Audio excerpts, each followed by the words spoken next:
විගණන විමසුම සඳහා පිළිතුරු සැපයීම. ඒකෙදී 2024 දෙසැම්බර් 31 වන දිනට ජාතික විගණන කාර්යාලය විසින් පළාත් සෞඛ්‍ය සේවා දෙපාර්තමේන්තුව සඳහා නිකුත් කරන ලද විගණන විමසුම් 17කට පළාත් අධ්‍යාපන දෙපාර්තමේන්තුව සඳහා නිකුත් කරන ලද විගණන විමසුම් 4කටද ප්‍රධාන අමාත්‍යාංශය සඳහා නිකුත් කරන විගණන විමසුමකටද පිළිතුරු ලබා දී නොතිබුණු. මෙතනදී මේ විගණන විමසුම් සඳහා පිළිතුරු අපේක්ෂා කරන්නේ වරදක් වෙලා තියෙනවා නම් ඒවා නිවැරදි කරගෙන ඉදිරියට යාම සඳහා. නමුත් මේ පිළිතුරු ලබා නොදීමට හේතු මොකක්ද කියලා දැනගන්න අවශ්‍යයි. ඒ වගේම ඒවා කල් දාලා තියෙනවා විමසුම මේ පිළිතුරු ලබා දීම. ඒකෙදී වගකීම ගන්න ඕනි නිලධාරීන් කවුද? ඇයි මෙහෙම වුනේ කියන කාරණාව සම්බන්ධව දැනගන්න අවශ්‍යයි.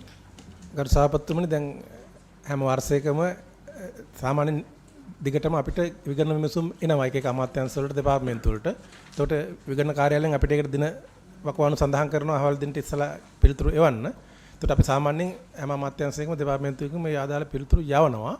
මෙතන දැන් අපි මේ සෞඛ්‍ය දෙපාර්තමේන්තුවේ පිළිතුරු ප්‍රමාණයක් තමයි පමා වෙලා තියෙන 2024. අනිත් ඒවාගේ යම් යම් මට්ටමකට තියෙනවා.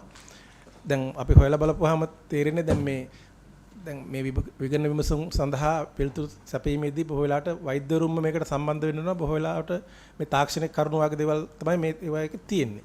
ඒ නිසා අනෙකුත් කරුණුත් එක්කලා වැඩ කටයුතු කරනකොට ඒගොල්ලන්ට මේකට ඒ දරන්න තියෙන කාලෙත් එක්කලා මේකට කැප කරන්න බැරි වෙච්ච ස්වභාවයක් තමයි විමසනකොට අපිට දැනගන්න ලැබිලා තියෙන්නේ. ඒක කොහොම වුණත් එහෙම වෙන්න බෑ. අනිවාර්යයෙන්ම අපි ඒකට පිළිතුරු සපයන්න ඕනේ. අපේ සෞඛ්‍ය සේවා අධ්‍යක්ෂතුමා ඉන්නවා මම හිතන්නේ දැන්ට මම අද හොයා බලනකොට මේක 11ක් වෙනකොට ඇවිල්ලා තියෙන කතාවක් කිව්වා මේ ඒගොල්ලන්ගේ දෙපාර්තමේන්තුවට. හැබැයි ඒ එවලා තියෙන පිළිතුරු එතුමාට අපිට විගණනයට ඉදිරිපත් කරන්න තරම් ප්‍රමාණවත් නැති හින්දා තමයි තවත් ඒක නිවැරදි කරලා ඉදිරිපත් කරන්නයි මෙතුමා මේ තියාගෙන ඉන්නේ. සෞඛ්‍ය සේවා අධ්‍යක්ෂතුමා. ගරු සභාපතිතුමනි අපේ ප්‍රධාන ලේකම්තුමා ඉදිරිපත් කරපු කතාව නිවැරදි. මේ 2024 විතරනේ ඊට කලින් ඉඳලම පැවතෙන විගණන විමසුම් රාශියක් අපට ලැබිලා තියෙනවා. ඒවා මම මේක බාරගත්තේ ජනවාරි 19 ඉඳලා 2025 ඒ වෙනකොටත් පැවතීව තමයි වෙතෙන් තාමත් තියෙන්නේ. මේවට යම් ප්‍රමාණයකට පිළිතුරු අපට ලැබිලා තියෙනවා. ඒ ලැබිච්ච පිළිතුරුත් සත්‍ය වශයෙන්ම විගණනයේ විසින් හරියට විමසන ලද ප්‍රශ්න නිවැරදිව තේරුම් අරගෙන සපයපු පිළිතුරු කියලා අපිට පිළිගන්න බැරි තත්වයක තියෙනවා. ඒ නිසා අපිට නැවත විමර්ශනය කරන්න වෙලා තියෙනවා ඒක. මම ඒ නිසා දැනට අපි කමිටුවක් පත් කරලා තියෙනවා අපේ පළාත් අධ්‍යක්ෂ කාර්යාලයෙන්. අපි මේවා වෙනමම ගිහිල්ලා විමර්ශනය කරලා ඒවට නිවැරදි පිළිතුර විගණනයට සැපයීමට. සත්‍ය වශයෙන්ම මේ දක්වා සපයලා තිබිච්ච පිළිතුරුත් තාක්ෂණික වශයෙන් දෝෂ සහිතයි. ඒ කාරණාත් අපි අවබෝධ කරගෙන ඉන්නවා. අපිට අනිත් පැත්තෙන් ගත්තොත් එහෙම අර සති දෙකක වගේ කුඩා කාලයක් හම්බ වෙන්නේ අපිට ලිපිය ලැබිලා අදාළ ප්‍රාදේශීය අධ්‍යක්ෂකතුමට යොමු කරලා ඊට පස්සේ ඒගොල්ලොන්ගෙන් අදාළ තාක්ෂණික අංශයට යොමු කරලා එහෙම පිළිතුරු ලබා ගැනීමේදී සැලකිලි පමාවක් තියෙනවා. අපි ඒ ගැන කරුණු විමසලා තියෙනවා. ඉතින් මට ඇත්ත වශයෙන්ම කියනවා නම් මම දැනට ක්‍රියාවලිය හරි තැනට යොදලා තියෙනවා. නමුත් මේ බෑක්ලොග් එක ක්ලියර් කරගන්න මට ප්‍රමාණවත් පිරිසකුත් නැහැ. ඒ ඉන්න පිරිසට තාක්ෂණික දැනුමකුත් නැහැ කිව්වා වගේ. අධ්‍යක්ෂතුමා අපි දින 14ක වගේ කාලයක් දෙන්නේ අපිට ඩෙඩ්ලයින්ස් තියෙනවා. අපි කාලපරමාව තුල අපිට තියෙනවනේ නිශ්චිත කාල රාමුවක් අපේ වාර්තා නිකුත් කරන්න. ඒ රාමුව තුල ඉඳලා තමයි සීමාවන් තියෙන්නේ. ඒක අපිට වළක්වා ගන්න පුළුවන් තත්ත්වයක් නෙවෙයි. ඉන් එහාට යන්න. අනිත් එක මේ කාරණේද එතකොට දැන් මේ තියෙන අවුස්ට්‍රේලියානු ටිකට කවද වෙනකොට ඔබතුමාට කියන්න පුළුවන් මේ පිළිතුරු කවද වෙනකොට දෙන්න පුළුවන්ද කියලා නිශ්චිත දිනයක්. අපි දැනට යොදපු ක්‍රියාවලිය අනුව ජුලි මාසයේ අවසාන වෙනකොට හෝ අගෝස්තු මාසයේ මැද ඒ අතර කාල පරිච්ඡේදයක් ඇතුළත අපි නිශ්චිත කාලයක් කියන ජූලි අගෝස්තුනේ මොකක් හරි නිශ්චිත ජූලි 31 වගේ දවසක් දැනට දෙන්න පුළුවන්. ඔය දැන් මේ විගණන විමසුම් වලට පිළිතුරු සපයන එක සබ්ජෙක්ට් එකක් තියෙනවනේ. කරන කෙනෙක් ඉන්නවනේ නේ. ඔව් දාලා තියෙනවා ෆයිනෑන්ෂල් බ්‍රාන්ච් එකේ FA කෙනෙක් දාලා තියෙනවා. ඔය දැන් යාගේ වගකීම ඒක. මම කියන්නේ මේ දැන් ඔය පිළිතුරත් වැරදි කියන එක ඇතුලේ මේ ක්‍රියාවලිය නිවැරදි වෙලා නැහැ කියන එකත් පැහැදිලි. අපට ඕන පිළිතුරම නෙමෙයි. පිළිතුර ඉදිරිපත් කරගන්න සමත් අපි හැමෝම. පිළිතුරු ඕන තරම් එනවා. හැබැයි හරි පැහැදිලි. එතකොට උතුරුමැද පළාත් සභාව ඇතුලේ සෞඛ්‍ය කියන විෂය විගණනයට ලක් වෙලා තියෙනවා. ඒ විගණන ක්‍රියාවලිය තුල පෙන්නපු දෝෂ නිවැරදි කරගෙනත් නැහැ. ඒ නිවැරදි කර ගැනීමට අදාළ ඉදිරිපත් කරපු පිළිතුරුත් සෑහීමටපත් වෙන්නේ නැහැ ඔබතුමා. ඒතකොට බරපතල ප්‍රශ්නයක් තියෙනවා.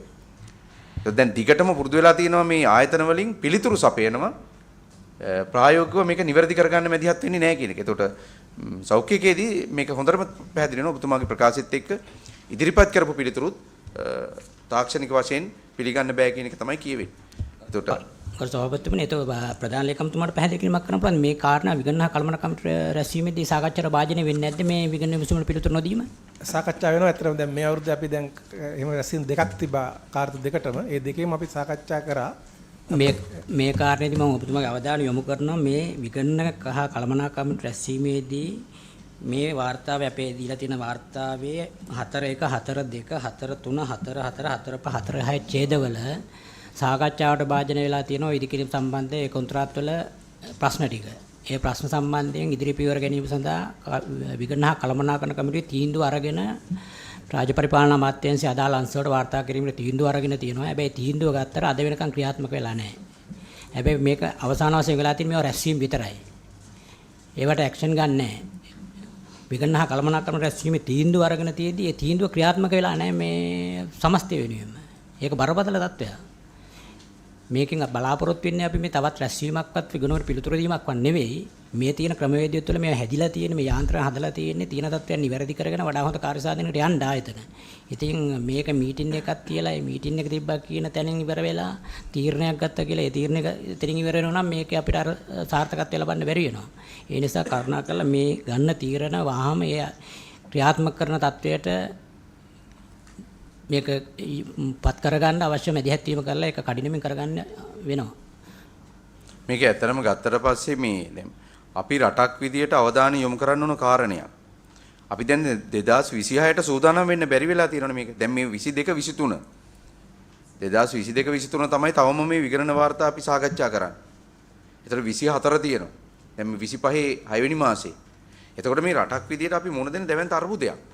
ප්‍රශ්නයක් තියෙනවා මෙතුමන්ලගේ පැත්තෙන් යම් නිශ්චිත කාලයක් ඕන මේ විගණන වාර්තා ටික සකස් කරගන්න අපි අවුරුද්දක් දුන්නා වුණත් මේ 22 ඒතර කොහොමද නිවැරදි වෙන්නේ? ඔව් 22 23 හරි. ඒතර අපි මේක මේ අවධානය යොමු කරන්න ඕන කාරණයක්. අපි 2026 නිවැරදි කරගන්න නම් මේ විගණන විමසුම් ටිකට පිළිතුරු සපයන්න ඕන. ඒක නිවැරදි කරගන්න ඕන. එතකොටනේ අපට ඊළඟ අවුරුද්දේ මේක නිවැරදිව යන්න පුළුවන්. එතකොට මේ නිර්දේශ ඉදිරිපත් කරලා තියෙනවා. තීන්දුව අරගෙන තියෙනවා ක්‍රියාත්මක කරලා නැහැ. හරි. ඒක තමයි මේ අකාර්යක්ෂමතාවට ප්‍රධාන හේතුව වෙන්නේ. අපිට ඒකේ තියෙනවා අපි හැමෝම ඔබතුමන්ලා උතන හිටියර දැන් අපි ආණ්ඩුව එක්තරා යුගයක මෙතන ඉන්න අය තියෙන රාජ්‍ය විදිහට අපි හැමෝම ස්වයං විචනයක් කරගත්තොත් මේක රටට කරපු ලොකු හානියක්. ඇත්තට මේකේ කාර්යක්ෂමතාවයක් හදාගන්න ඕන ඉක්මනින්. ඒ මොහොතේ ප්‍රශ්න ටික නිරෝල් කළා. අනිත් එක අනුරාධපුර පොළොන්නරුව කියන්නේ අපි කතා කරානේ ගොවි ජනතාව ඉන්නේ මිනිසුන්ට සෞඛ්‍ය ශාස්ත්‍රයේදී අධ්‍යාපන ශාස්ත්‍රයේදී පරිම ඵලදායීතාවෙන් සේවාව සපයද්දී මේවා ඉක්මනින් නිවැරදි කරගන්න ඕන. මොකද අපි මේ ඉල්ලීම කරන්නේ ඔබතුමන්ලට අවශ්‍ය යම් ප්‍රමාණික හරි පහසුකම් ටික සපයලා තියෙද්දී නිලධාරි සපයලා තියෙනවා. ඒ නිලධාරීන්ට වාහන පහසුකම් ටික සපයලා තියෙනවා. හොඳ වැටුපක් දීලා තියෙනවා. හරි. අමාරුකම් තියෙනවා. එතකොට මේ ටික නිවැරදි වෙන්නේ නැතුව අපි ඉලක්කගත මෙහෙයුමට මේක සම්බන්ධ කරගන්න සමත් වෙන්නේ නැහැ මේ අපි පෙන්눔 කරන මේ අකාර්යක්ෂමතාවය ඇතුලේ. මම කියන්නේ මේ නිලධාරී වැඩ නොකරනවා කියලා නෙමෙයි. ඇත්තටම වැඩ කරනවා. ඒ අතරේ හැබැයි මේවා විධිමත් වෙන්න ඕන. එතකොට තමයි රටක් අපි අර කියන නිශ්චිත ඉලක්කයට ගෙනියන්න පුළුවන්කම තියෙන්නේ. අපි ගොඩක් අය කතා කරනවා අර රට මෙහෙමයි මේ රට මෙහෙමයි. ඒ රටවල් එතෙන්ට අවිල්ලා තියෙන්නේ මේ සියල්ල විධිමත් වීම ඇතුලේ. ඒ විධිමත් නොවීම ඇතුලේ අපට මං හිතන්නේ දශක ගණනාවකට කිට්ටු කරන්න බැරි වෙයි එවැනි ඉලක්ක. මෙහෙම ගියොත් එහෙම. අපි නිශ්චිතව දිනයක් දුන්නනේ නේ. විගණන වාර්තාව විතරක් නෙමෙයි විගණන වාර්තාව ඉදිරිපත් කරන තියෙන දෝෂ නිවැරදි කරගෙන අපි මේක මේ උතුරු මැද ජනතාවට උපරිම සේවාවක් සලසමු. තුමනි ප්‍රධාන ලේකම්තුමාගේ අවධානයෙන් මේ අර කළමනාකරන විගණන කළමනා කමිටුව ගත්තේ තීන්දුව ටික වහාම ක්‍රියාත්මක කිරීමට වහාම පියවර ගත්තා නම් හොඳයි කියන යෝජනා කරන කරු සභාපතිතුමා. අපි මේ විමර්ශන වාර්තා ටික අපට ලේකම්තුමා කාලේ කොච්චරද අපි දෙන්නද ඔබතුමා ගන්නවද නිශ්චිත කාලයක්? නිර්දේශ කරපුවට අදාළ ඇත්තටම මේකේ මේ පාඩු හා හානි සම්බන්ධව කවුද වග කියන්න ඕනේ කියන කාරණේ පිළිබඳ තොරතුරු ගන්න මේ වෙනකොට 134 පරීක්ෂණ වලට නිලධාරීන් පත් කරලා තියෙන්නේ. ඉතින් කඩිනමින් ඒ ටික අපි අවසන් කරන්නම්. එතකොට අපිට දැනගන්න පුළුවන් කවුද ඒවට වග කියන්න ඕනේ කියලා. ඊට පස්සේ මම හිතන්නේ ඔය කියන පරීක්ෂණ වලටත් ඒක පහසුවක් වෙනවා. ඒයට විරුද්ධව විනයානුකූලව කටයුතු කරන්න.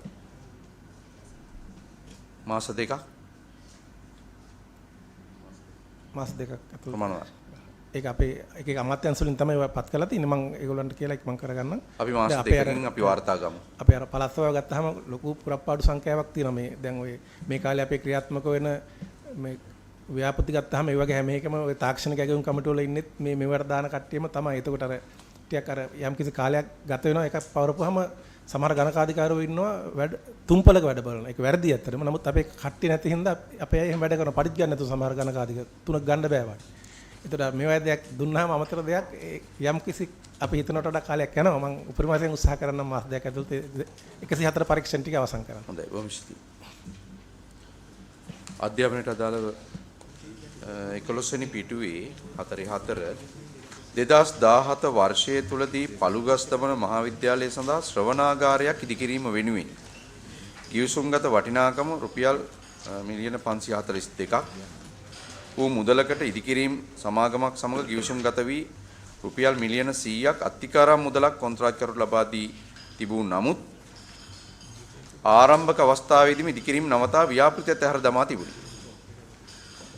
කොන්ත්‍රාත්කරු විසින් ඉදිරිපත් කළ රුපියල් මිලියන 100ක අත්තිකාරම් සුරක්ෂණය කල් ඉක්ුත් වී ඇති අතර ලබා දුන් අත්තිකාරම් මුදල ආපසු අය කර ගැනීමට ප්‍රමාණවත් ක්‍රියාමාර්ග කිසිවක් ගෙන නොතිබුණි. මෙන්න මේ කාරණයට අදාළව මේකේ වර්තමාන තත්ත්වය එදාට ඉදිරිපත් කරලා තිබුණේ ලබා දුන් අත්තිකාරම් මුදල අය නොකිරීම සුරක්ෂණ කල් ඉක්ුත් වීම සහ කොන්ත්‍රාත් ගිවිසුම අහෝසි නොකිරීම යන කරුණු හේතුවෙන් රාජ්‍ය පරිපාලන අමාත්‍යාංශයේ විමර්ශන අංශය වෙත යොමු කළ යුතු බව විගණන හා කළමනාකරණ කමිටුවේදී තීරණය වුවද 2025 ජුනි 11 වන දින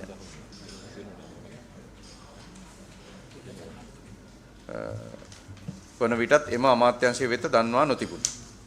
මෙන්න මේ කාරණේ පිළිබඳ අපට නිශ්චිත අදහසක් ඉදිරිපත් කරා නම් ගරු සභාපතිතුමා ඇත්තටම මේ වෙනකොට 11 වෙනිදා තමයි ඒක අපි යවලා තියෙන්නේ මේ පරීක්ෂණය කරන්න මේ කියන සිද්ධිය ගත්තාම අර කලින් කියපු අර පරණ කාලේ ඇති වෙච්ච සිද්ධියක් මේක මේ විදුහලට අදාළව මේ කියන ශ්‍රවණාගාරය හදන එක.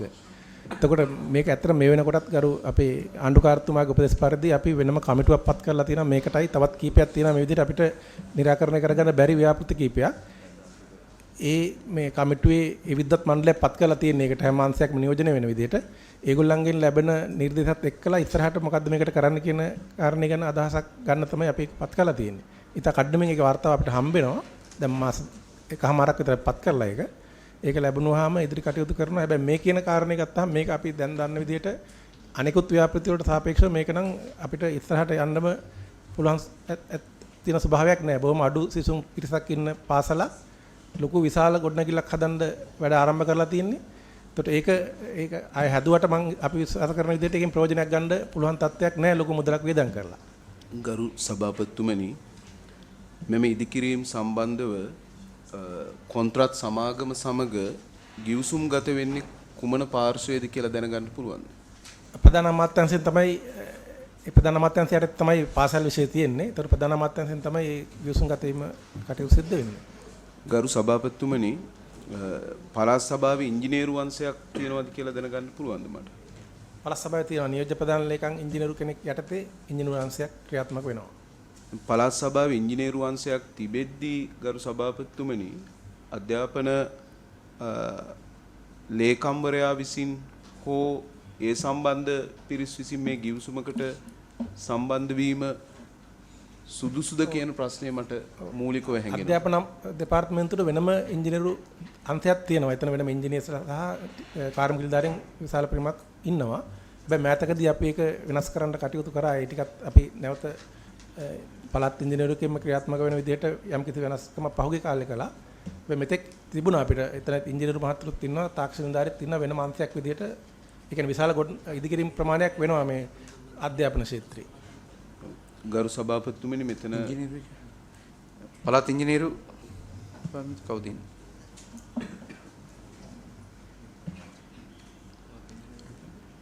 අද ඉන්නවද? අපට පැහැදිලි කිරීමක් කරන්න මෙවැනි ව්‍යාපෘති යොසුන්ගත වෙන්නේ කවුද? මේකට මැදිහත් වෙලා ගරු සභාපතිතුමනි අපි පළාත් ඉංජිනේරු දෙපාර්තමේන්තුවෙන් කරන්නේ සැලසුම් සකස් කිරීම සහ ඒට අදාළ කාර්යයන් ටික තමයි කරන්නේ නැස්තමේන්තු කිරීම සහ කාර්යයන් ඊළඟට ඒවා ඉදිකිරීම කටයුතු කරන්නේ මේ අමාත්‍යාංශවල මේ අමාත්‍යාංශ වලින් තමයි ඒ කාර්යයන් කරන්නේ මෙම ව්‍යාපෘතියත් ඔය 2017 වර්ෂයේදී ඇස්තමේන්තු සකස් කරලා තියෙන ඉංජිනේරුවරයෙක්මයි හැබැයි ඒ වකවානුව තුළ මේ ඉංජිනේරුවරයා නියෝජ්‍ය ප්‍රධාන ලේකම් ඉංජිනේරු යටතේ රාජකාරී කටයුතු කරපු නිලධාරියෙක් නොවන විදිහට තමයි ඉඳලා තියෙන්නේ මම නියෝජ්‍ය ප්‍රධාන ලේකම් මුදල් එම වකවානුව තුළ මේ ඉංජිනේරුවරයා මේ ව්‍යාපෘති වාර ඉංජිනේරු විදිහට කටයුතු කරලා තියෙනවා නමුත් මේ ව්‍යාපෘතිය ඒ කියන්නේ මේ ව්‍යාපෘතියට පමණක් පත් කරපු ඉංජිනේරු වෙද්ද නෑ සභාපතිතුමනි මේ යා රජේ මේ ඉංජිනේරුවරයෙක් මේ යා මේ ව්‍යාපෘති කීපයක් බාරව ඉඳලා තියෙනවා ඔය කියන කාලවකවානුව තුළ දැන්ට මේ ඒ ඉංජිනේරුවරයා විශ්‍රාම ගිහිල්ලා තියෙන්නේ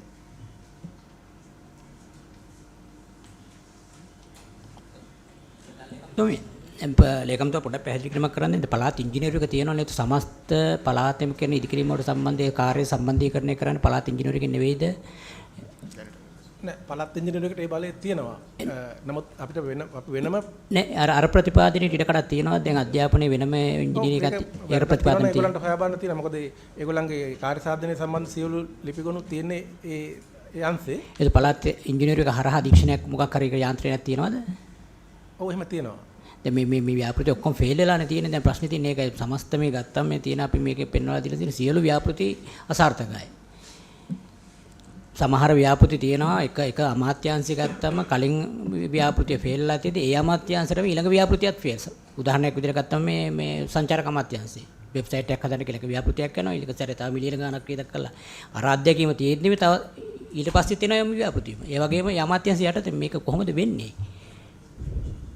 ඒතර මොකක් හරි මේකට මොකක් හරි යාන්ත්‍රණයක් හදාගන්න වෙයි මේ එක මම හිතන්නේ අමාත්‍යාංශ මට්ටමේ මේවා ඒ වර්තමානයේ නම් එහෙම ප්‍රශ්නයක් නෑ ඉංජිනේරු අංශෙන් එයා අදහස් නෙවෙයි කිව්වේ ඉස්සර වැඩේ තියෙන මේක ගත්තම පොදු කාරණයක් විදිහට තියෙන එක කාරණයක් තමයි මේ සියලු ඉදිකිරීම මේ කාරණා මම හිතා 7-8ක් තියෙන ඡේද මේ රසටහනේ 4 මම කියන්නම් නිශ්චිතවම 4-1 4-2 ඡේදය 4-3 ඡේදය 4-4 ඡේදය 4-5 ඡේදය මේ සම්පූර්ණ ඉදිකිරීම 4-6 ඡේදය 4-9 ඡේදය මේ සමස්තෙම මේ ඔක්කොම ව්‍යාපෘති ෆේල්.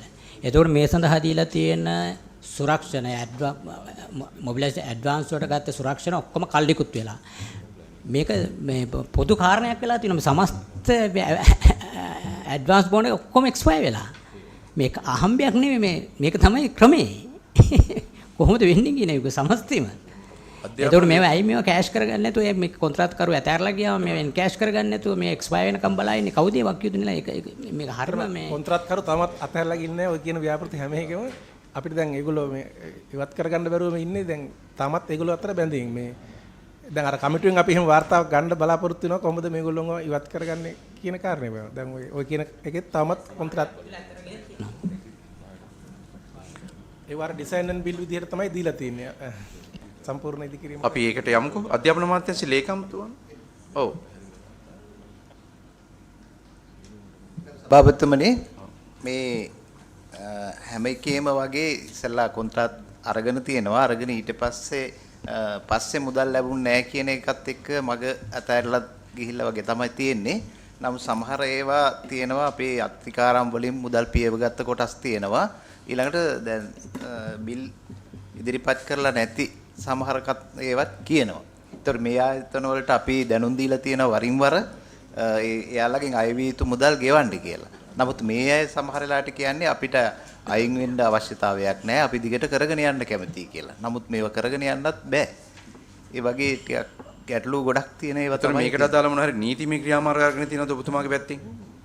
ඔව් දැනට අපි පරීක්ෂණ කරලා ඒ අයට දැනුම් දීලා තියෙනවා මේ වලින් අයින් වෙන්න කියලා. අර මුදල් ගෙවන්න කියලා තියෙනවා. ඊළඟට කවද ඒ දැනුම් දීම කරලා තියෙන්නේ? දැන් මේකේ පළුගස් දමන විද්‍යාලයකට නම් අපි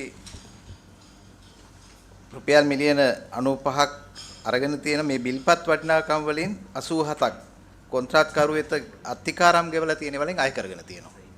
එතකොට මිලියන 13ක් තව යාගෙන් ගන්න තියෙන්නේ. එතකොට ඒක ගන්න දෙන්න කියන එක අපි දැනුම් දීලා තියෙනවා. කවුද මේ ගෙවීම් කරලා තියෙන්නේ? කරලා තියෙන ප්‍රධාන අමාත්‍යාංශය. මේ මුදල් ඒ කියන්නේ මේ පළාත් සභාර මුදල්ද එහෙම නැත්නම් මේ ළඟ පාසල හොඳ පාසල ව්‍යාපෘතිය ප්‍රතිපූර්ණ වෙච්චද? ඒ කියන්නේ මේ මිනිස්ට්‍රීම් ප්‍රතිපූර්ණ වෙච්චද නැත්නම් මිනිස්ට්‍රීම් ඔබතුමා හඳුන ගන්නවද මේ ව්‍යාපෘතිය මේ පළුගස්තමන විද්‍යාලයට මේ ගැළපෙන නැත්නම් අපි ගත්තොත් පාසල් වල දරුවන්ට දිය යුතුයි අවශ්‍ය පහසුකම් ටික දෙන්න ඕනේ කිසි ගැටලුවක් නැහැ. එතෙන්ට ගැළපෙන ව්‍යාපෘතියක් විදිහට අපිට හඳුන ගන්න අපහසුයි. විශාල ව්‍යාපෘතියකට ගිහිල්ලා තියෙනවා. එතකොට මෙතන මේක මේ පාසලට දෙන්න හේතු වෙලා තියෙන්නේ මොකද්ද? එහෙම හඳුනා ගැනීමකට යන්න බෑ සභාපතිතුමනි. ඒ කියන්නේ මේ මෙහෙම ඇහුවොත් ඒ කියන්නේ දැන් පළාත් සභාවේ අධ්‍යාපන අමාත්‍යාංශය තියෙනවනේ. ඔව්. අධ්‍යාපන අමාත්‍යාංශයේ මොකක් හරි දිගු කාලීනව කරපු අධ්‍යයනයක් ඇතුලේ මේ සංවර්ධනය ගැන මොකක් හරි පාසල් වලට සංවර්ධනයේදී ලබා දිය යුතු ප්‍රමුඛත්වය මොකක් හරි තියෙනවනේ පෙළ ගැස්මක්. එහෙම කිසිම දෙයක් නැහැ. ඒ ප්‍රමුඛත්වයෙන් බැහැරව තමයි මේ ක්‍රියාවලිය සිද්ධ වෙලා තියෙන්නේ. ඔව්. ඒ කියන්නේ මේ ප්‍රධාන ඒ කියන්නේ අධ්‍යාපනයේ තියෙන ප්‍රධාන අමාත්‍යාංශය යටතේනේ. ඔව්. ඒ වෙනකොට 2017 වෙනකොට හිටපු මහමැතිවරයා කවුද? පේසල. එතකොට එතුමාගේ ගම පොළොන්නරු දිස්ත්‍රික්කයේ පොළොන්නරු දිස්ත්‍රික්කයේ ගම කොහෙද කර්මන්ත්‍රීතුමා? කිව්වනම් හරිනේ ඔබතුමාලගේ වෙද කවුරුද දන්න කෙනෙක් අපි දන්නේ අපි. වාගේ කවුද? කියන්නේ ප්‍රධාන අමාත්‍යවරයාගේ විෂයපතය ඇතුලේ අධ්‍යාපනයේ තියෙනවා. තියෙනවා සභාවතුමනි. ඔව්. එතුමා තමයි මේ යෝජනාව ගේන්නේ. අපිට හිතන්න වෙන්නේ එහෙම තමයි. එහෙම තමයි. ඒතර එතුමාගේ ගම පළුගස් දමන. පැහැදිලි නේ? එතකොට දැන් මේ අපි හිනහ වුණාට මේක ඇතුලේ තියෙන ලොකු කඳුළු කතාවක් නේ? අනුරාධපුර පොළොන්නරුව කියන්නේ ලොකු කැපකිරීම කරන මිනිස්සු මම අර මුලදී කිව්වා වගේ මමත් අපිට හරි සමීප දිස්ත්‍රික්කයක් මමත් අවුරුද්දක් විතර දින කිහිපයකින් වැඩ කරපු දිස්ත්‍රික්කයක්. අපි ගොඩක් අය ඉන්නවා එතන. එතකොට මේ අධ්‍යාපනයේ බරපතල කඩාවැටීමකට ලක් වෙලා තිබුණු යුගයක මේ මුදල් මේ දෙන්නේ තමන්ගේ පුජ්‍යලික අරමුණුත් එක්ක. අපට එතුමාගේ ගැටලුවක් නැහැ. අඩුම තරමේ මේ ව්‍යාපෘති සාර්ථක කරා නම්. නේද? එතුමා මහ ඇමතිවරයා විදියට තමන්ගේ ගමට තමන්ගේ ගමේ මේ පාසලේ ළමයි කී දෙනෙක් ඉන්නද ලේකම්තුමා? අධ්‍යාපන පළාත් අධ්‍යයන අධ්‍යක්ෂතුමා.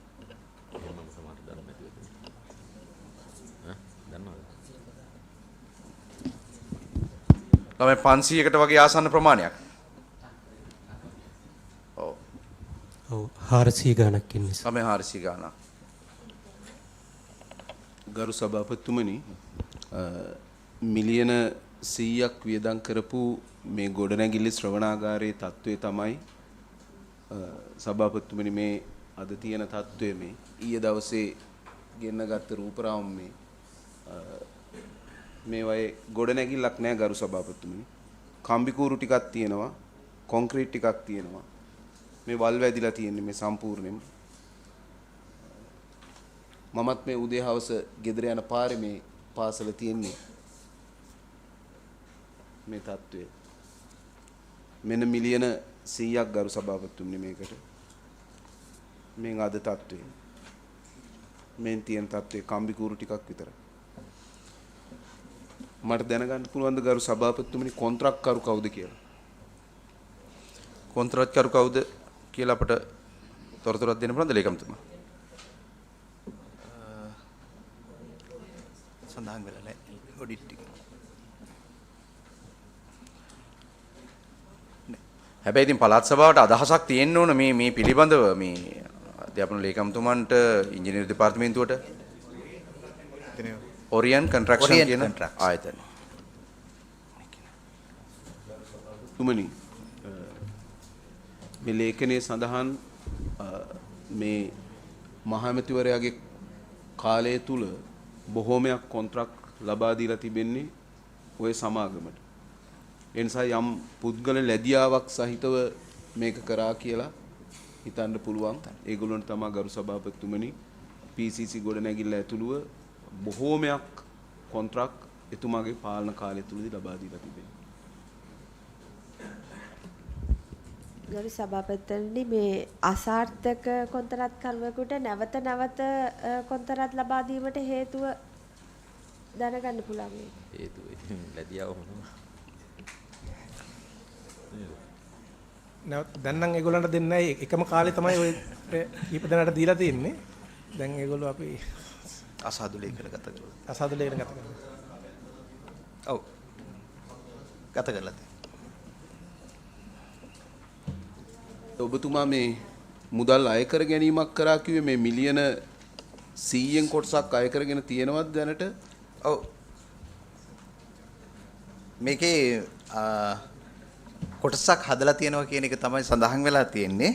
එතකොට මේ නිම කර තිබුණු වටිනාකම් වලට බිල්පත් ඉදිරිපත් කරලා තියෙනවා මිලියන 92.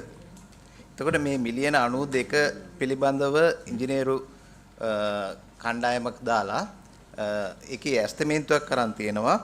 ඒකට අනුව බිල්පත් වල වටිනාකම් 87ක් ගෙවන්න කියන නිර්දේශයක් තියෙනවා. 87ක වටිනාකමක් එතන තියෙනවා කියලා. ඒ ඉංජිනේරු කණ්ඩායම දැම්මේ මොන වර්ෂයේද?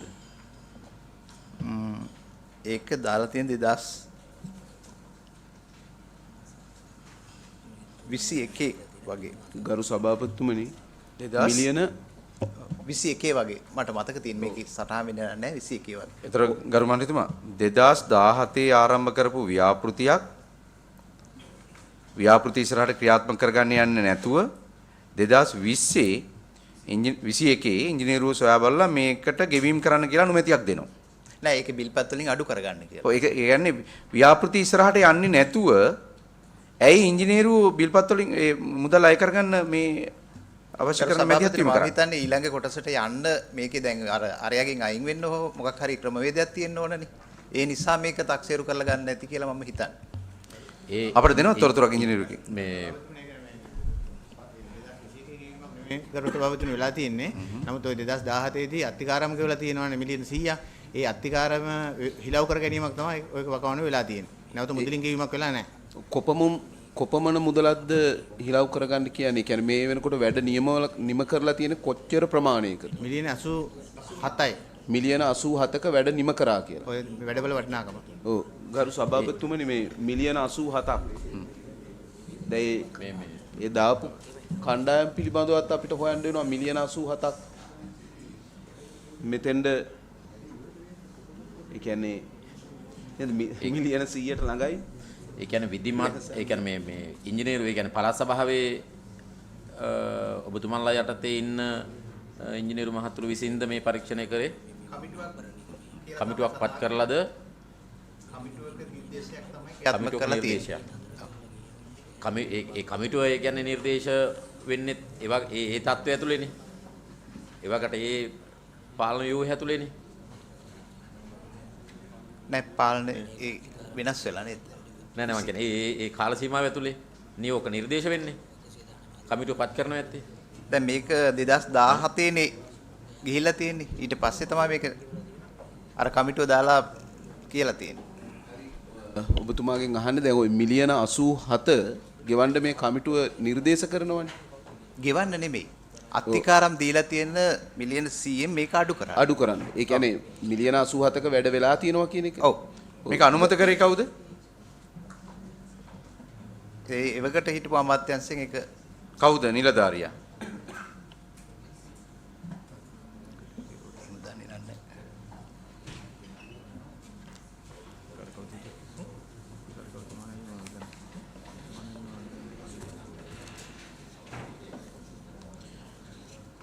සභාපතිනි මම ජනවාරි 15 ඉඳලා තමයි මෙතන වැඩ කරන්නේ. ඔබතුමා පැහැදිලි. ඔබතුමා මේ එතකොට මේ ඊට පෙර ඒ අමාත්‍යංශ ලේකම්වරයා විසින් තමයි ඒක කරන්න ඇත්තේ. කියන්නේ මේක ඇතුලේ මේ සමාගමට දිගින් දිගටම කොන්ත්‍රාත් දීලා තියෙනවා. මේ තත්ත්වයන් දිගින් දිගටම සිදුවෙමින් තියෙද්දිත් නැවත සංචාරකයකට අදාළව ගත්තොත් 4-2 අධ්‍යාපනයකේ තියෙනවා. මම මේකටම සම්බන්ධ කරන්නේ මේ සමාගමත් එක්ක සම්බන්ධයක් තියෙන නිසා ආභරණ සංචාරක තොරතුරු මධ්‍යස්ථාන ඉදිකිරීම සඳහා රුපියල් මිලියන 598ක මුදලකට ගිවිසුම්ගත වූ සමාගම ව්‍යාපෘතිය අඩක් නිම කර මිලියන 369ක් ගෙවීම ලබාගෙන ව්‍යාපෘතිය නවතා දමා තිබුණා. ඔව්.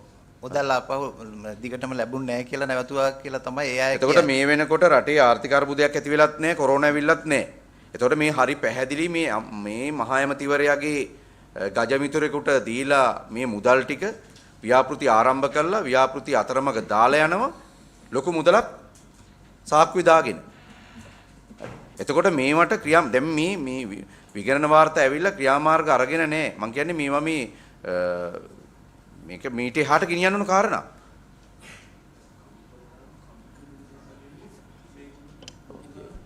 මේ නිලධාරි අස්සම් කරන්නේ මේක ඇතුලේ තියෙනවා ඩීල්.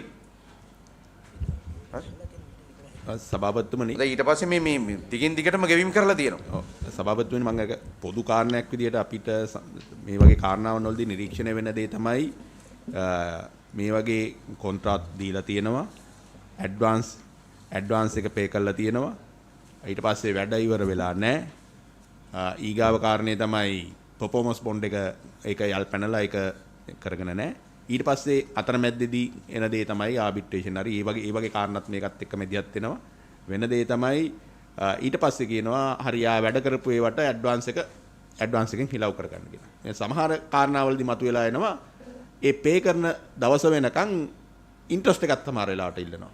ඒ කියන්නේ ආගේ පේමන්ට් පරක්කු උනායි කියලා වෙලලා.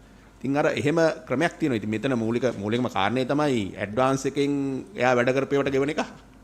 ඒක ගෙවන එක ඒකේ ගැටලුවක් නැහැ. හැබැයි එහෙමනම් පර්ෆෝමන්ස් බොන්ඩ් එක එයා වැඩේ කරලා නැහැ නේ. ඒක එන්කෑෂ් කරගන්න ඕනේ. ඉතින් ඒ වැඩේ වෙලා නැහැ. ඔය කාරණේ මේ වගේ කොන්ට්‍රැක්ට්ස් බහුතරයක දකින්න හම්බෙන කාරණයක්. අපි අමතක කරන දේ ඒක සමහරලාට එන්කෑෂ් කරන්න අපිට ඒ වෙලේ එක කටයුතු නොකරපු සමහරලාට බලපෑම් තියෙන්න ඇති.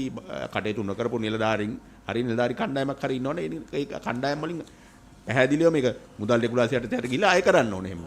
දැන් මේක වෙන්නේ අපි ඇඩ්වාන්ස් එකට බිල් ටික හිලව් කරනවා, සමහරලාට ඉන්ට්‍රස්ට් උත් ගෙවනවා, අනිත් පැත්ත අමතක කරනවා. ඉතින් එහෙම දැන් ඒ පර්ෆෝමන්ස් බොන්ඩ් එක ඒ සම්බන්ධිත ක්‍රියාකාරී නොවීම ඒ කියන දේවල් ගැන. ඊට පස්සේ කොන්ට්‍රැක්ට් මේ ඉන්නවයි කියන එකත් කිසියම් දුරකට ගන්න බෑ. දැන් ඔයාගේ ගිවිසුම් නෑ. ඒ කියන්නේ ගිවිසුම් ලැප්සලානේ තියෙන්නේ. ඉතින් එහෙම මේ ප්‍රශ්නයක් තියෙන අනිවාර්යයෙන්ම පර්ෆෝමන්ස් බොන්ඩ් ගැන වැඩ කරලා නැත්නම් ඒ අනුව කටයුතු කරන්න සමහරක ඇඩ්වාන්ස් බොන්ඩ් එක තියෙනවා, පර්ෆෝමන්ස් බොන්ඩ් එක තියෙනවා. ඒව ගැන කටයුතු කරලා නැත්නම් මම හිතන්නේ කටයුතු නොකරුණු තැන දිහා බලලා යම් ක්‍රියාමාර්ග ගැනීම අවශ්‍ය වෙනවා. ඔය දැන් මේකේ මේ හරි අපූර්ව දේවල්. කොන්ත්‍රාත්කරු ඉදිරිපත් කරන ලද 12 වන අතුරු බිල්පතින් වැඩබිමේ ඇති ඉදිකිරීම් ද්‍රව්‍ය වෙනුවෙන් රුපියල් මිලියන 11.6ක් ගෙවා තිබුණු නමුත් 2023 දෙසැම්බර් 15 වන දින වන විට එවැනි වටිනාකමට දාල ද්‍රව්‍ය වැඩබිම තුළ නොතිබුණි. විගණන දාන්සෙන් ඒ ආකාරයට කිව්වත් සමහර වෙලාවට අපේ ඉංජිනේරු මහත්වරුන්ගේ නිරීක්ෂණ වලට අනුව ඒ ප්‍රමාණය තියෙනවා වගේ හැඟීමක් තමයි මෙයාලගේ තියෙන්නේ. අපි සභාපතිතුමනි මේක එතන තියෙන ප්‍රමාණය නැවත අපිට ගණනය කිරීමක් කරන්න සිද්ධ වෙයි. ඉතින් තියෙනවා වගේ කිව්වට බෑනේ ලේකම්තුමා.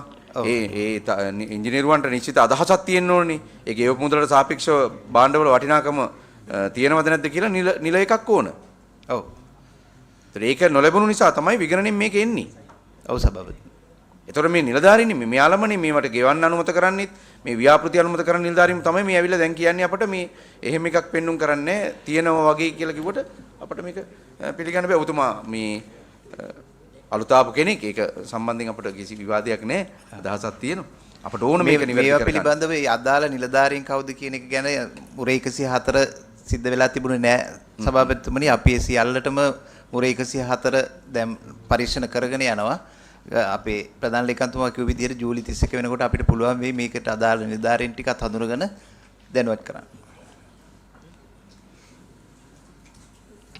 ලේකම්තුමා දැන් මෙතන දැන් කොන්ට්‍රැක්ට් වැඩේ ඇතරලා ගිහිල්ලානේ. එතකොට මේ තියෙන මේ සයිට් එකේ තියෙන මැටීරියල් වලට ගෙවන්න පුළුවන්ද? දැන් කොන්ට්‍රැක්ට් ඇතරලා කියලා එහෙමනම් තියෙන මේ බඩු ටික අයින් කරගන්න කියන එකනේ. ඒකටත් ගෙවීමක් කරන එක. දැන් එහෙම බැඳීමක් තියනවද? ඔව් එයාලා අයින් වෙන්න කැමති නැහැ. එයාලා දැන් අපි කියනවා එතකොට ලේකම්තුමා ඒ ගිවිසුමේ තියෙනවනේ ප්‍රතිපාදනය කොන්ත්‍රාත්තුක එළඹෙන දිනයක් තියෙනවා කොන්ත්‍රාත්තු අවසන් කරන දිනයක් තියෙනවා මේකේ ඩිලේ එකක් වෙනවනේ ඒවට ප්‍රතිපාදන සරසලා තියෙනවා ඒවට අය කරන ගාස්තු මොනවාද කියලා ඒ සමස්තයේ ගිවිසුමේ අඩුපා ඒ ප්‍රොවිෂන් තියෙන්න එපායි. එතකොට එයා බෑ කිව්වට බෑ ගිවිසුම අනුවනේ ක්‍රියාත්මක වෙන්න ඕනේ. අපි ගිවිසුමට අනුව කියනවා ඔබතුමාගෙන් ආන්නේ අර මම මේ කාරණේ පැහැදිලි කරගෙන මේ ඒකයි බාර මේ තත්ත්ව පොඩ්ඩක් බලන්න. අපි දැනුවත් කරනවා දෙතුන් වතාවට අපි ලිපි යොමු කරලා තියෙනවා මේකේ අපිට අය වෙ යුතු දේවල් ගැන මේ අපිට දෙන්න කියලා කිව්වහම එයාලා කියන්නේ නෑ මම මේකට නීතිමය කටයුතු වලට යනවා මට මේ ප්‍රමාදයටත් එක ගෙවන්න වෙනවා කියලා එයාලා කියන්නේ. ලොකු ලියුම් එවනවා අපිට. මේ එයාලගේ කාරණේනේ එතෙන්ට තමයි එයාලා හැමද සූදානම් වෙන්නේ. අපිට ඉංජිනේරුවෙකින් දෙන්නකෝ මේ පිළිතුරක්. මේක විශේෂයෙන් ඉදිරියටත් වැදගත් වෙයි. දැන් ඔය කියන தත්ත්වෙ උඩ ඔය ගිවිසුම් වල තියෙන ප්‍රතිපාදන කොට ප්‍රශ්න ටිකක් තියෙනවා. ඔය කියන தත්ත්වෙ උඩ. ඔය කියන ඩිමාන්ඩ් කරනවා නම් ඒකට ප්‍රොවිෂන් එකක් ගිවිසුම ඇතුළේ නැහැ කියන එකනේ ප්‍රශ්නේ තියෙන්නේ ඔය දැන්. එහෙමනම් ඉදිරියේදී ඔය කෙරේ අවධානය යොමු කරලා ඉදිරියේදී ගිවිසුම් වලට එනකොට නිශ්චිත ඔය වගේ තත්ත්වයන් වලට ආවරණය වෙන විදිහට ගිවිසුම් සකස් කරගන්න වෙයි. ඒ කෙරේ අවධානය යොමු කරා නම් හොඳයි කියන එක සභාපතිතුමා. ඇත්තටම ඉංජිනේරු දෙපාර්තමේන්තුවෙන් මේ වගේ ව්‍යාපෘති කරනවා නම් මේ අඩුපාඩු සිදු වෙන්නේ නැහැ. ඒතකොට අධ්‍යාපනයේ පවරපු එක ඇතුලේ තමයි මේ වංචාව සිදු වෙන්නේ. මේ හානිය වෙන්නේ අධ්‍යාපනයට පවරපු එක ඇතුලේ. අධ්‍යාපනයට පවරන්නේ මහමැතිවරයාගේ බලපෑම මත. ඒතකොට මේක හරියට අපි නිරවුල් කරගන්න ඕනේ. මේක සරල නෑ. පළාත් ඉංජිනේරු දෙපාර්තමේන්තුවේ කවුද සහභාගී වෙන්නේ? ඒකත් ශක්තිතා අධ්‍යයනයකින් තොර වෙච්ච එකක් නේ සභාපතිතුමා. කිසිදු ශක්තිතාවයක් බලලා නැහැ. අතනෝමතික විදියට ළමයි 400ක් ඉන්න පාසලක්. ලේකම්තුමා මේ පාසලක කැන්ටිමේ මුදල් දවස් 3ක් ප්‍රමාද වුණොත් බැංකුගත කරන්න මොකද්ද ගන්න තීන්දුව? විනය කටයුතු කරන්න. විනය කටයුතු කරනවා. එහෙම දෙපාර්තමේන්තුව, එහෙම ආයතනමි. ඒතර මිලියන 100ක්. පාසලක විදුහල්පතිවරයෙක් තමන්ගේ ආපන ශාලාවේ මුදල් ටික දින 3ක් ඇතුළත බැංකුගත නොකළොත් එයාට අදාළ විනය ක්‍රියාමාර්ග ගන්නව නම් පාසලක දරුවෝ වෙනුවෙන් දීපු මිලියන 100ක ගෙවීමක් කරලා තියෙන ව්‍යාපෘතියක් අතරමඟ දාලා යද්දී අපි පළාත් සභාව විදියට සමත් වෙලා නැහැ අඩුතරමේ නීතිමය ක්‍රියාමාර්ගයක් ගන්න. එයා අසාධුගත කරලා තියෙනවා. හැබැයි අසාධුගත කරාට පස්සේ දැන් කර්මාන්ත නැහැ. එයාට මගාරින්න පහසුයි. හරි? අසාධුගත කරන්න පෙර අපි ගත යුතු නීතිමය ක්‍රියාමාර්ග ටිකක් තියෙනවා. මේ හැම එකක්ම අපි හිතන්නේ හුදකලා වෙන සිදුවීම් කියලා. මේක ඇතුලේ ඒවකට හිටපු නිලධාරි, දේශපාලඥයෝ සහ කොන්ත්‍රාත්කරු එකතු වෙලා උතුරුමැද පුරවැසියාගේ සල්ලි ටික මේ බෙදාගෙන තියෙන්නේ.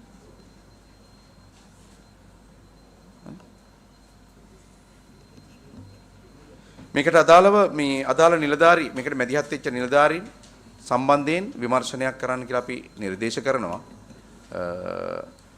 මේ මුදල් ගෙවීමේදී යම් අකටයුතුකමක් සිදු වෙලා තියෙනවා අනිවාර්යයෙන් මේ මුදල් අය කර ගැනීම සඳහා අපි නිර්දේශයක් කරනවා. ඒ ඇත්තටම ගත්තම මේකේ මිලියන 87ක් නෑ. ඒකේ වටිනාකමක් නෑ මේක ඇතුලේ. ඔව්. ඒ නිර්දේශ කරපු නිලධාරීන් සම්බන්ධයෙන් විමර්ශනයක් කරලා ප්‍රධාන අමාත්‍යාංශය හරහා කරන්න පුළුවන් නේද ලේකම්තුමා? ඒකට තමයි 104 පරීක්ෂණය 104 දාලා තියෙන්නේ. අපිට කොච්චර කාලයක් යනවද? අපි ජූලි 31 වෙනකොට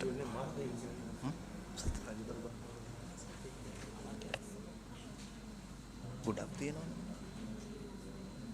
අපිට මේ අපි ලේකම්තුමා අපිට පුළුවන් ද අමාත්‍යාංශ හරහා නිලධාරී පත් කරලා පරීක්ෂණයක් කරලා දෙන්න ඉක්මනින්? කරලා දෙන්න පුළුවන්.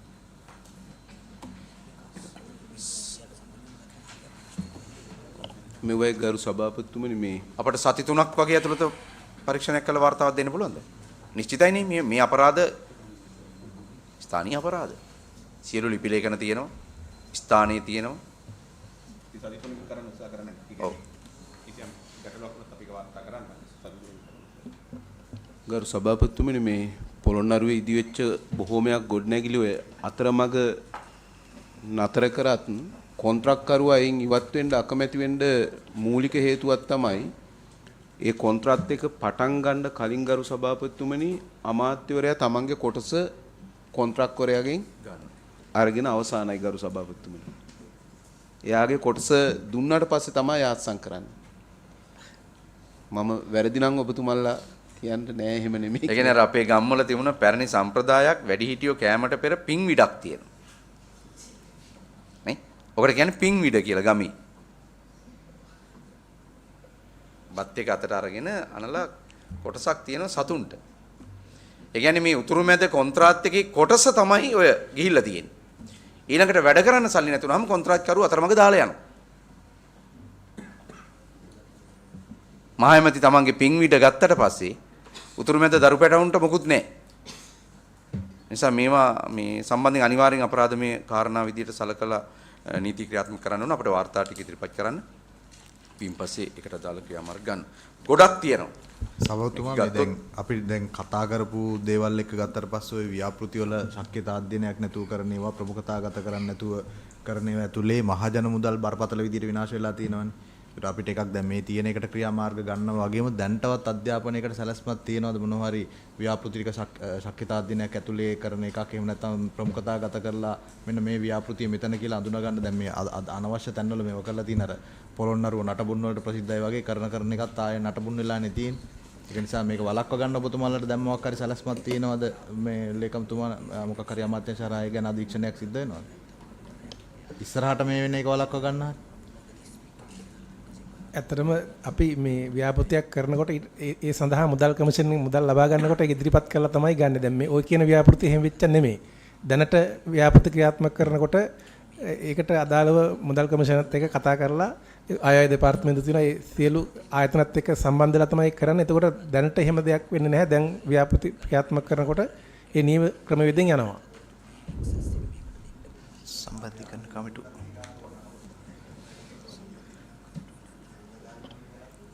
දැන් අධ්‍යාපන අමාත්‍යාංශය ඇතුලේ මොකක් හරි ප්‍රමුඛතාවය අනුව එකක් දැන් අපි ආණ්ඩුව විදිහටත් මේකේ මේ ප්‍රමුඛතාවය අනුව අපි සැලසුම් සහගත කරන එකට යන්න ඕනේ කියලා තියෙනවනේ. ඔව්. ඒකෝට දැන් මම හිතන්නේ ඒක අපි නිවැරදි කරගනිමින් තියෙනවා. නිවැරදි කරගෙන යනවා. කරගනිමින් තියෙනවානේ. ඔව්. ප්‍රාදේශීය සම්බන්ධීකරණ කමිටුව වලින් ඔව්. දිස්ත්‍රික් සම්බන්ධීකරණ කමිටුව වලින් ඒ වගේ අපි දාලා ඒවත් තියෙන මේ අනුමැතිය අරන් තමයි ඉස්සරහට යන්නේ අපි කටයුතු වල.